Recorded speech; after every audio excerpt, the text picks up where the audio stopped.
Sunday morning எழுந்ததுமே bed எல்லாமே எங்கள் husband எடுத்து வச்சுட்டு இருந்தாங்க.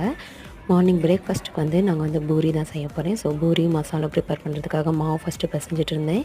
நான் இன்றைக்கி வந்து மைதா கோதுமை ரெண்டையுமே ஒன்றா மிக்ஸ் பண்ணி தான் பிசைய போகிறேன். ஸோ ஃபஸ்ட்டு வந்து மாவெல்லாம் போட்டு உப்பு போட்டுட்டு ஃபஸ்ட்டு பிசைஞ்சிட்டு, அடுத்தது வந்து தண்ணி கொஞ்சம் கொஞ்சமாக ஆட் பண்ணிவிட்டு மாவு நல்லா பிசைஞ்சுக்கணும். ஃபைனலாக பிசைஞ்சு முடிச்சதுக்கப்புறம் லைட்டாக அது மேலே எண்ணெயை ஊற்றிட்டு மாவு ஊற வச்சுட்டேன். அடுத்து வந்து மசாலா தான் ப்ரிப்பேர் பண்ண போகிறேன். ஸோ அதனால் ஃபஸ்ட்டு உருளைக்கிழங்கு வேக வைக்கிறதுக்காக அதை ரெடி பண்ணிகிட்டு இருந்தேன். குக்கரில் உருளைக்கிழங்கு நல்லா வாஷ் பண்ணிவிட்டு 2 கட் பண்ணி போட்டாச்சு. இது கூட கொஞ்சமாக கல் உப்பு ஆட் பண்ணிவிட்டு தண்ணியும் ஆட் பண்ணிவிட்டு குக்கரை மூடி அடுப்பில் வச்சாச்சு. அடுத்து வந்து நாங்கள் சண்டே தான் எப்போயுமே வீடு துடைச்சிடுவோம். ஸோ அதனால் வீடு துடைச்சிட்டு இருந்தேன். வீடெல்லாம் துடைச்சி முடிச்சுட்டு உருளைக்கிழங்கு வெந்துருச்சு.